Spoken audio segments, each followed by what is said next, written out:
আসসালামু আলাইকুম এভরিওয়ান। আমি এখন বর্তমানে আছি খুলনা রেল স্টেশন। তো আমি রেল স্টেশনে এসে দেখলাম আসলে মানুষের জীবন মানে কতটা অসহায়, এবং মানুষ এগুলোও কিন্তু মানুষ, আপনারাও মানুষ, আমরাও মানুষ, আমিও মানুষ, ইনারাও হচ্ছে মানুষ। দেখেন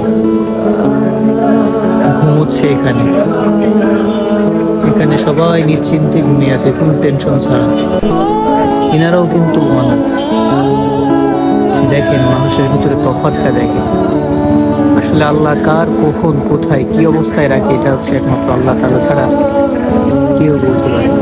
সেই জন্য ভাইয়েরা, এত অহংকার কিসের, এত টাকা কিসের? দিন শেষে কিন্তু পরিচয় আমাদের সবার একটাই হবে, যে আমরা যখন হায়াত শেষ হয়ে যাবে, আমাদের যখন জীবনটা শেষ হয়ে যাবে, আমরা কিন্তু সবাই একই অবস্থায় থাকবো, সবাই একটা জিনিসই নিয়ে যাইতে পারবো, তাছাড়া কিন্তু কিছুই যাবে না। সেই জন্য ভাই, কিসের এত অহংকার, কিসের এত বড়?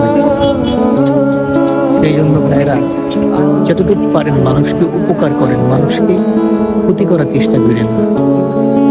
এটাই হচ্ছে মানুষের জীবন। দেখেন নিশ্চিন্তে ঘুমায় আছে, কোনো চিন্তা ভাবনা নাই, ঘুমিয়ে আছে। অথচ মানুষ যার যার ব্যস্ততা